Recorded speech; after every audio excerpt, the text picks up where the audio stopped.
Last class हमने पढ़ा था मॉनेटरी पॉलिसी के बारे में, क्रेडिट कंट्रोल, पब्लिक डेब्ट। ये सब आपका यूनिट सेकंड का पार्ट था, जिसमें मैंने इन्फ्लेशन पढ़ाया, आपको डिफ्लेशन पढ़ाया, स्टैग्फ्लेशन पढ़ाया, रिफ्लेशन पढ़ाया और डिसइन्फ्लेशन पढ़ाया। अब हमारी जो यूनिट बची है वो फर्स्ट यूनिट बची है, जिसमें हमारा नेशनल इनकम है। What is national income, concept of national income and importance of national income. तो बात कर लेते हैं कि हमारी नेशनल इनकम है क्या, राष्ट्रीय आय का क्या महत्व है हमारे देश की अर्थव्यवस्था में, इसके बारे में हम पढ़ेंगे। तो स्टार्ट करते हैं। First, what is national income?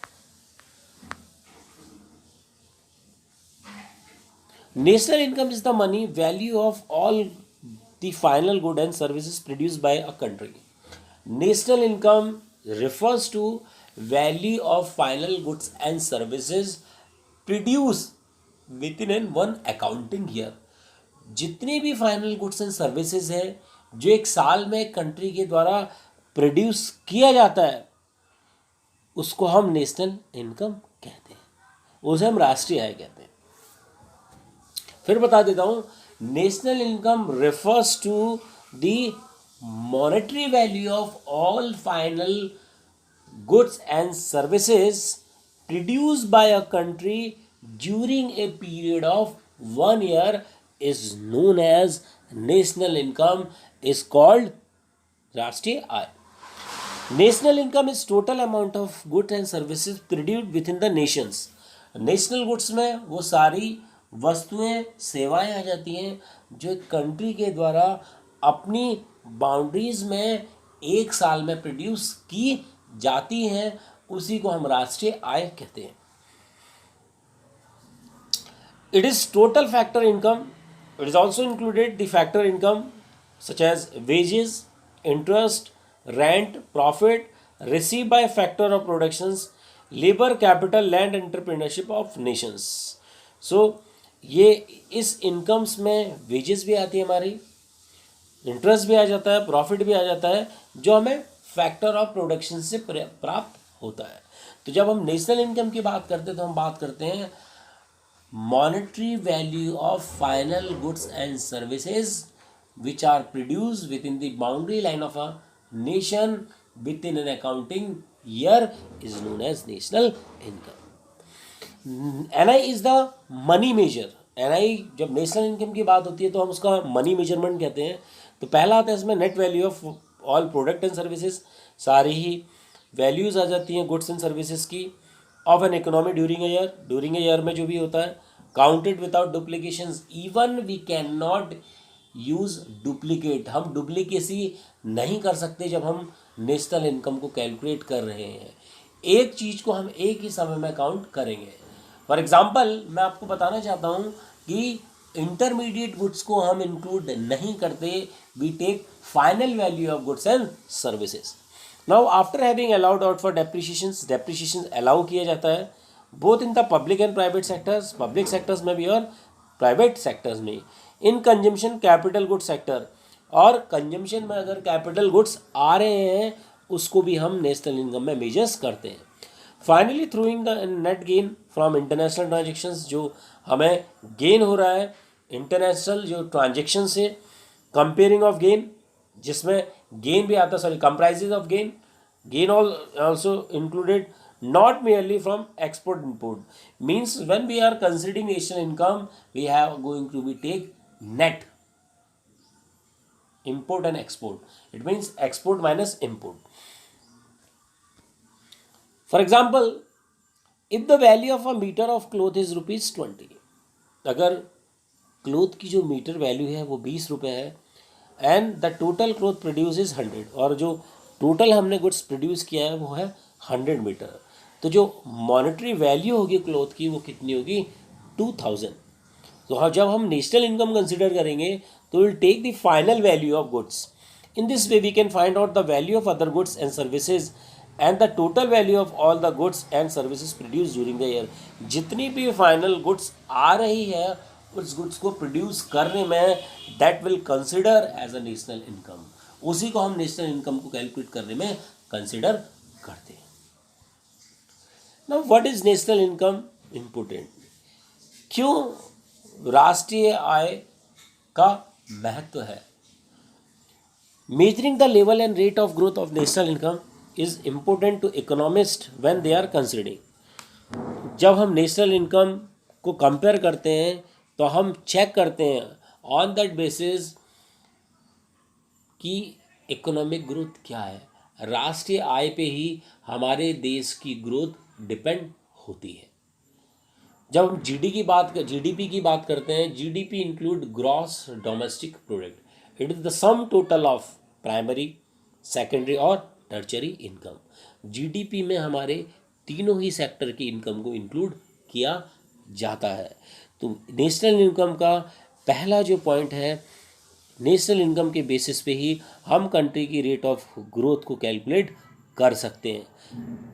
पहला, economic growth and where a country is in the business cycle. देश की अर्थव्यवस्था में कितनी ग्रोथ हो रही है और कंट्री की जो बिजनेस साइकिल है, जैसे प्रोडक्ट लाइफ साइकिल होती है, इसी तरीके से हमारी इकोनॉमी की भी साइकिल होती है. बूम, मैच्योरिटी, रिसेशन और डिक्लाइन. तो हमारी अर्थव्यवस्था भी 4 कंडीशन से होके गुजरती है. नेशनल इनकम के माध्यम से हम ये चेक कर सकते हैं कि हमारी आर्थिक तरक्की कितनी है और हमारी जो अर्थव्यवस्था की साइकिल है वो किस तरीके से काम कर रही है. Change to average living of standard of population through national income we can came to no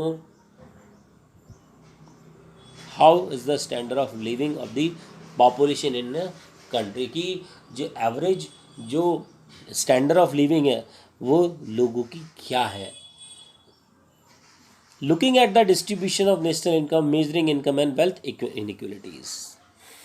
last important जो है नेशनल इनकम का महत्व वो ये जानने में है कि जो आय का वितरण है वो कैसे है. असमान तो वितरण नहीं है. क्या आय और वेल्थ में कोई इनइक्वलिटीज़ तो नहीं है. इसको चेक करने के लिए भी नेशनल इनकम का बहुत बड़ा महत्व है. National income concept and measurement. राष्ट्रीय आय की अवधारणाएं और उनका आकलन. Production of goods and services generate income and income give rise to demand for goods and services. देखिए, जब प्रोडक्शन होता है गुड्स एंड सर्विसेज का, उसके माध्यम से ही इनकम बढ़ती है. The reason behind is that when we having a productions then we are going to sell number of product in the market. तभी हम क्या कर सकते हैं, नंबर ऑफ प्रोडक्ट को मार्केट में बेच सकते हैं. इसीलिए जब प्रोडक्शन होता है गुड्स एंड सर्विस का तभी इनकम जनरेट होती है और उसके माध्यम से ही डिमांड बढ़ती है. जब लोगों के पास पैसा होगा, आय होगी, तभी वो गुड्स एंड सर्विसेज की मार्केट में डिमांड करते हैं और demand give rise to expenditure, और डिमांड के माध्यम से ही लोग खर्चा करते हैं. इसीलिए रिलेशनशिप है इनकम का एक्सपेंडिचर से. Income, demand and expenditure. When we having a income, then we are going to demand in the market. When we having a demand, then we are going to expenditure. तभी हम क्या करेंगे, उसका expenditure करते हैं. इसीलिए productions goods and services का depend करता है हमारी इनकम पे और हमारी डिमांड पे. And expenditure give further rise to production. जब दोबारा एक्सपेंडिचर होता है उसी बेसिस पे कंपनी क्या करती है, दोबारा से प्रोडक्शंस करती है. तो अर्थव्यवस्था में इनकम, डिमांड और एक्सपेंडिचर तीनों का ही आपस में बहुत बड़ा संबंध है. There is a circular flow of production, income and expenditure. इसीलिए अर्थव्यवस्था में उत्पादन, आय और व्यय एक फ्लो में चलते हैं. पहला है, on the basis of this flow national income can be analyse as at first as a flow of goods and services. National income goods and services के फ्लो में चलती है. As a flow of income, income के माध्यम से national income चलती है. As a flow of expenditure of goods and services. तो याद रखेंगे नेशनल इनकम के 3 फ्लो हैं. First as a flow of goods and services, second one as a flow of income, and third one as a flow of expenditure on goods and services. Now measuring national income and national product. तो here we having a 2 sectors. मैं आपको बताना चाहता हूँ अर्थव्यवस्था में 2 sectors हैं. एक है हमारा हाउस होल्ड और दूसरा है बिजनेसमैन. इसको ध्यान से समझिएगा. हाउस होल्ड वो व्यक्ति है जो basically final goods and services को कंज्यूम करने का काम करता है. It also provide input to the business. First we understand household के माध्यम से बिजनेसमैन को प्रोडक्टिव इनपुट दिए गए. प्रोडक्टिव इनपुट में इकोनॉमिक रिसोर्सेज आते हैं जिसमें लैंड, लेबर, कैपिटल, जिसको दिया जाता है बिजनेस सेक्टर्स को. बिजनेस सेक्टर्स उनका यूटिलाइज करता है प्रोडक्शंस में. तो देखिए इसे समझते हैं. Next, provide goods and services to consumer, use resources input provided by household. Businessman के द्वारा उन इनपुट का यूज़ किया जाता है और यूज़ करने के बाद वो फर्दर प्रोडक्शंस करता है. तो बिजनेसमैन के द्वारा प्रोडक्शंस किया गया, उन फैक्टरों को कंज्यूम किया गया और कंज्यूम करने के बाद they basically provide output to the household sectors. Next आता है हमारा again household tax sectors consume final goods and services. जब हाउस होल्ड के द्वारा जो बिजनेसमैन है, बिजनेसमैन ने जो सर्विसेज उसे दी है, जो goods and services house hold को प्रोवाइड की गई है, उसके बिहाफ में हाउस होल्ड जब उन गुड्स एंड सर्विसेज को कंज्यूम करता है तब वो उसे मनी का पेमेंट करता है. मनी पेमेंट मीन्स लैंड के बिहाफ में जो बिजनेसमैन है वो हाउस होल्ड को देता है rent, wages, salary, interest and profit. तो मैं आपको ये बताना चाहता हूँ कि जो दोनों सेक्टर्स हैं, दोनों सेक्टर्स का लिंक है. पहला हमारा स्टार्ट होता है हाउस होल्ड. हाउस होल्ड के द्वारा इकोनॉमिक रिसोर्स दिए जाते हैं, land, labour, capital, input of business sectors. और बिजनेस सेक्टर्स के द्वारा लैंड पे रेंट प्रोवाइड किया जाता है, वेजेस प्रोवाइड की जाती है, सैलरी प्रोवाइड की जाती है, इंटरेस्ट प्रोवाइड किया जाता है. दूसरी चीज़, बिजनेसमैन के द्वारा प्रोड्यूस किया जाता है गुड्स एंड सर्विसेज. जब businessman goods and services provide करता है तो हाउस होल्ड उसी क्या करता है, पेमेंट करता है गुड्स एंड सर्विसेज के बिहाफ में. तो दोनों का ही इम्पोर्टेंट है, दोनों में ही प्रोडक्शन, दोनों ही चीज़ों में पहला फैक्टर दे रहा है, फैक्टर रिसोर्स दे रहा है, दूसरा उसे फैक्टर पेमेंट दे रहा है. एक के लिए वो फैक्टर इनकम है तो दूसरे के लिए वो फैक्टर पेमेंट है. The flow of goods and services, resources and money payment in a single economy. Monetary payment are shown in the outer. These pay for the flow of goods and services and resources shown in the inner loop. Outer loop में हमारे monetary payment हैं और inner loop में हमारे goods and services के हैं. आइए थोड़ा इसका एक्सप्लेनेशन समझ लेते हैं. Circular flow of national income. The circular flow of national income and expenditure refers to the process whereby national income and expenditure of an economy flow in a circular manner. जो national income है वो flow करती है circular वे में. Circular flow simple economy में क्या होगा, हम हाइपोथेटिकली स्टार्ट करते हैं 2 सेक्टर से, हाउस होल्ड और बिजनेस. हाउस होल्ड ऑनर्स होता है फैक्टर ऑफ प्रोडक्शंस का और वो गुड्स एंड सर्विसेज को कंज्यूम करता है. बिजनेस सेक्टर्स के द्वारा गुड्स एंड सर्विसेज को प्रोड्यूस करने का काम किया जाता है और बिजनेस सेक्टर उसे हाउस होल्ड सेक्टर्स को सोल्व कर देता है. The household sector receive income by selling the services of this factor to business sector. House hold sector के द्वारा इनकम रिसीव की जाती है सर्विसेज के बिहाफ में, क्योंकि house hold sector business sectors को लैंड दे रहा है, लेबर दे रहा है, कैपिटल दे रहा है और एंटरप्रेन्योर दे रहा है. तो ये सारी चीज़ें दे रहा है. The business sector consist of produce goods and services and sell them to household sectors. और बिजनेस सेक्टर्स के द्वारा उन फैक्टर्स को यूज़ किया जाता है और गुड्स को प्रोड्यूस किया जाता है। वो गुड्स हाउस होल्ड के द्वारा कंज्यूम कर दिया जाता है और हाउस होल्ड के द्वारा बिजनेस सेक्टर्स को पेमेंट दिया जाता है। Thus the household sector buy the goods and services from business sector, thus one man income is another man expenditure. इसीलिए ये जानना हमारे लिए महत्वपूर्ण है कि एक व्यक्ति की इनकम दूसरे व्यक्ति के लिए खर्चा होती है। सपोज मैं एक कस्टमर हूँ, मुझे खरीदना है, तो मेरे लिए वो एक्सपेंडिचर है, लेकिन एक व्यक्ति जो मुझे उस प्रोडक्ट को सेल कर रहा है उसके लिए वो क्या है, इनकम है।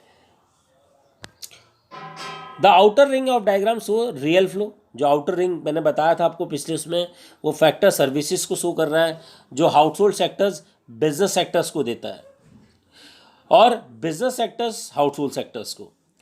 Inner circular show the money flow. Inner circulars में मनी फ्लो आ रहा है। देखिए जो इनर सर्कल है यहाँ से मनी का फ्लो हो रहा है, तो इनर सर्कल मनी फ्लो को शो करता है। Money the flow of factor payment from business sector to household sector and corresponding flow of consumption expenditure from household sector to business sector. It must be noted that entire amount of money which is paid by business sector as factor payment। इसीलिए हम देखेंगे entire amount of money में business sector factor payment देता है। Factor payment is paid by factor owner to the business sector। So here is a circular and continuous flow of money income। In the circular flow of income, production generate factor income। Productions के माध्यम से ही जो हमारा business sector है वो factor income को generate करने का काम करता है। लैंड है, लैंड पे रेंट मिलेगा। लेबर है, लेबर को वेजेस दी जाती है। कैपिटल पे इंटरेस्ट मिलता है और एंटरप्रेन्योर को प्रॉफिट मिलता है। तो दोनों के बीच तालमेल का होना जरूरी है। अब बात करते हैं फीचर ऑफ नेशनल इनकम। राष्ट्रीय आय की क्या विशेषताएं हैं, क्या महत्व है। National income is a micro economic concept. जो राष्ट्रीय आय है वह एक बहुत बड़ी एग्रीगेट कंसेप्ट है। तो जब हम अर्थशास्त्र की बात करते हैं, we learn that we having a two types of economics. First micro and second one is macro. When we talk about micro, micro का जो आई स्टैंड करता है वो करता है इंडिविजुअल डिमांड से।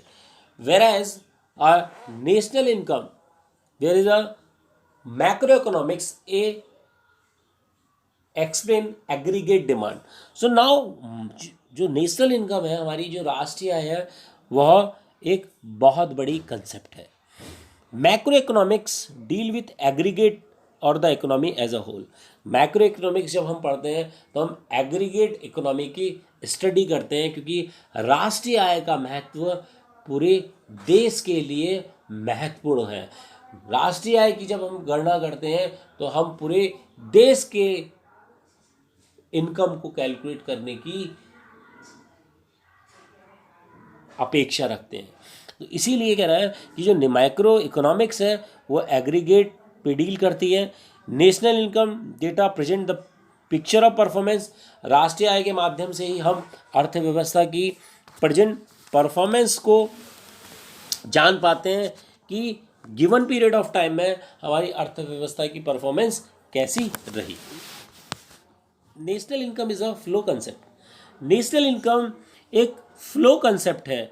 नेशनल इनकम फ्लो में चलती, मैंने आपको बताया था, production of goods and services, income, demand and expenditure. That's why जो राष्ट्रीय आय है वो हमारी एक फ्लो कंसेप्ट है, एक लगातार चलने वाली प्रक्रिया है। National income is the flow of goods and services produce in the country during a year. National income की जब बात होगी तो we talk about monetary value of all final goods and services produced within the boundary line of a country within an accounting period. It include only those goods and services which are actually produced. इसमें जब हम national income को calculate करते हैं तो हम उन goods and services को ही लेते हैं जिनको हम एक्चुअली में प्रोड्यूस कर चुके हैं। We are not going to include intermediate goods. We take final value of goods and services, जिसको हमने प्रोड्यूस कर लिया है. National income is the money valuation of goods.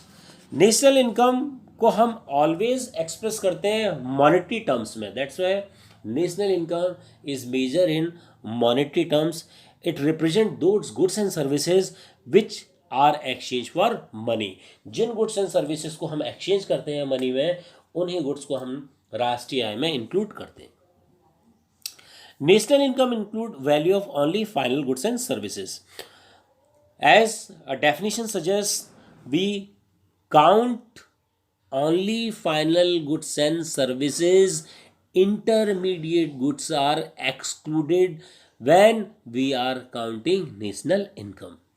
In order to avoid double counting, while estimating national income, we include only value of final goods and services, not the value of intermediate goods or raw material. राष्ट्रीय आय की गणना करते समय हम intermediate goods को सम्मिलित नहीं करते हैं. हम उन्हीं गुड्स एंड सर्विसेज को सम्मिलित करते हैं जिनको हम फाइनली प्रोड्यूस कर चुके हैं.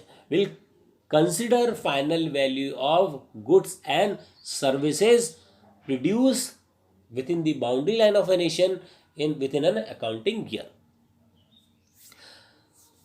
एग्जाम्पल है, there is no need to, for example, while estimating the production of sugar, there is no need to take the value of sugar cane. जब हम प्रोडक्शंस कर रहे हैं शुगर का, तो जरूरी नहीं है कि हम वैल्यू ऑफ शुगर केन लें, as it is already included in the price of sugar. जब हम प्राइस फिक्स करेंगे शुगर्स का, उसमें हमारी शुगर की केन की वैल्यू इंक्लूडेड ऑलरेडी होगी. नेक्स्ट आता है, national income is the net aggregate value. National income include net value of goods and services produce and does not include depreciation. देखिए, एक चीज़ और समझना जरूरी है, जब हम नेशनल इनकम को कैलकुलेट करते हैं तो डेप्रिशिएशन को इंक्लूड नहीं करते हैं, क्योंकि depreciations is basically a wear and tear of capital goods due to their use in the process of productions. So when we are calculating national income, we take net value of goods and services. Depreciation are not included. Depreciation को हिंदी में बोलते हैं हम ह्रास. National income को calculate करते समय ह्रास को सम्मिलित नहीं किया जाता है. Net income from abroad is included a national income. Net income from abroad का मतलब है जो एक्सपोर्ट है, एक्सपोर्ट से हम क्या करते हैं, इंपोर्ट को माइनस कर देते हैं, receive minus payment. So while estimating national income, net income receive from international trade, that is the net export value. तो जब कभी हम नेशनल इनकम को कैलकुलेट करते हैं तो will consider net export value और नेट रिसीव्ड वैल्यू. नेक्स्ट आता है financial year. It is always express reference to time period that is generally a financial. देखिए, राष्ट्रीय आय को कैलकुलेट करने के लिए भी वित्तीय वर्ष होता है. फाइनेंशियल ईयर को हम हिंदी में बोलते हैं वित्तीय वर्ष, जो इंडिया में 1 अप्रैल से स्टार्ट होता है 31 मार्च तक. तो राष्ट्रीय आय को कैलकुलेट वार्षिक रूप से किया जाता है, जिसकी अवधि 1 अप्रैल से 31 मार्च होती है. Thank you class.